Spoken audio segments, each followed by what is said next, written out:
There's another kind of instinct that you need to be on the lookout for, and this one is a liar. This one is a saboteur. Well, this one is a backbiter. And like the devil himself, he's a shapeshifter. He's gonna disguise himself and make you think he's got your best interest in mind, but he doesn't. This is the instinct that says, you've had enough. This is the instinct that says, you've given it the best shot. You can stand down. You can back off. This is the instinct that says, you can rest now. Do not listen to that instinct. Do not listen. You don't have to force yourself or motivate yourself to think negatively, to be depressed, to hate somebody, to want revenge, to want to get back at somebody, to beat yourself up over the head. You don't have to make any effort to do that. Your mind is on automatic. It will do that by itself. But if you want to begin to move into your own personal greatness, if you want to begin to really enjoy a happy, successful, healthy life, you've got to be willing to go against the tide. You've got to be willing to harness your will and say, in spite of this, I'm in control here. I'm not going to let this get me down. I'm not going to let this destroy me. You're going to lose everything. You won't come out of this. You're not smart enough. You're not bright enough. You waited too late. You should have started younger. Those are the kind of voices that we all live with. All you got to do is start changing the way you think. You can protect yourself from negativity. And that's what stops most people, negative thoughts. You can coat your mind from negativity. The pressure I was going through was coming from the things that I allowed to reverberate in my head. And I'm wondering if there are things echoing in your head right now that are stopping you from living your best life because you will not silence them by speaking back. Overcoming the negative conversation, that inner dialogue that's going on all the time, even when you don't want it to be there. You can't stop yourself right now from thinking. You can't do it. It's going on. And so learning how to empower yourself, part of doing that is standing up to yourself. Don't make decisions based on your emotions. If you make decisions based on your emotions, they're going to lead to a bad place. Don't let that happen. Instead, if you feel yourself getting emotional, take a step back, detach, look around, think about the long-term implications of the decisions that you're making, and make your decisions based on logic and based on reason. You're in charge of what you give access to. Be selective in what you allow in. If the thought is negative, discouraging, bringing worry, fear, do yourself a favor, don't let it in. Nothing good is in your future. Why do you even have your hopes up? You're going to be disappointed again. Before you dwell on that, before you let it take root, ask yourself, where is this thought coming from? When a negative thought comes, erase it and replace it. It's not enough to just not think negative. Don't leave your mind empty. So there's a lot of chaos going on in the world. There's a lot of destruction going on in the world right now. There's a lot of loss happening in the world right now.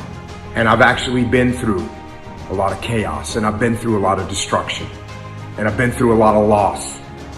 And one thing that I've learned going through all those experiences is I learned that I had to keep my emotions in check.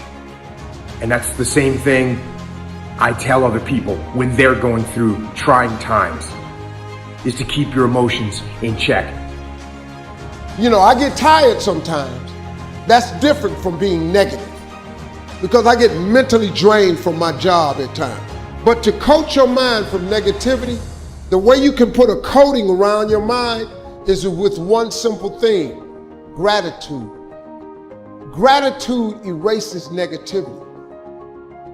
The fact that you can walk, that's a blessing. The fact that you woke up, that's another blessing. The fact that you can see, think, reason, that's another blessing. The fact that you can go somewhere and get yourself something to eat, that's another blessing. The fact that you have an opportunity to get it right is another blessing. The fact that you're beautiful, that's another blessing. The fact that you have any measure of health, that's another blessing. And I'm just talking to you, I don't even know you. I could give you 50 things you ought to be grateful for right now. I don't even know you. Start coating your mind with gratitude. It'll change everything for you. No matter how good of a person you are, how much faith you have, you'll never get to the place where negative thoughts don't come. Discouraging thoughts. Your dream is never going to come to pass. You'll never meet the right person. It would have happened by now. Thoughts of worry. The enemy's main tools are deception and lies. Your mind is the bullseye of his target. If he can control your thinking, he can control your life. You can't stop negative thoughts from coming, but here's the key. Just because a thought comes doesn't mean you have to think it. You control the doorway to your mind. Life is not easy at all. There's going to be challenges. You're going to get beat down. That's the way life is. Life will knock you between the eyes. It will catch you on the blind side, come out of nowhere, stuff you can't anticipate. That will knock the wind out of you. You want to give up.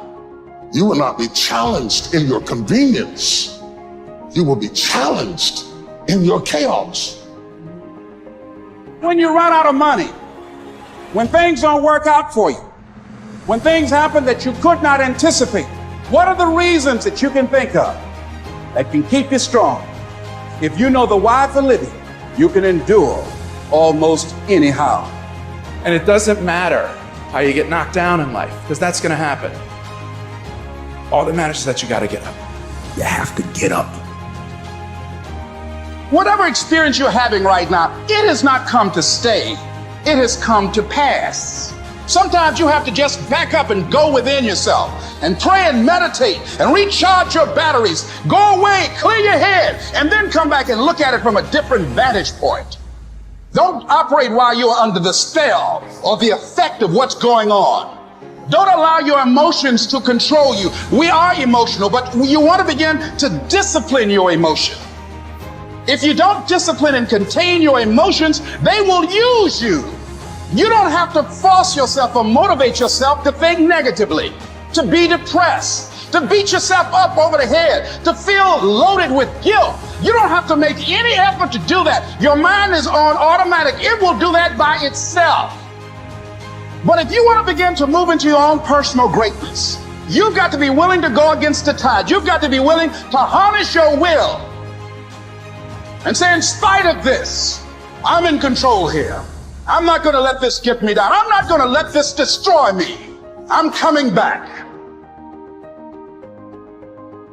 We live in a society where mediocrity is often rewarded. I wanted to be a man that detests mediocrity. I love to see people who were getting beat down, and there's scenes. There's scenes that just drove me, and people in my hell weeks, I was in 3 of them, they'd always hear me singing these songs, humming these songs in torturous situations. When everybody's quitting this fucking code, I would be somewhere gone, somewhere fucking gone, and somewhere fucking dark as shit.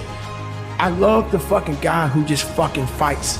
And so I put these things in as reminders that you're gonna have to fucking suffer, man. This fucking 0.25, man, man, you're gonna have to fucking suffer to go from this fat, insecure motherfucker to one of the best guys on the planet Earth. This journey is gonna take something that is gonna be incomprehensible to most people.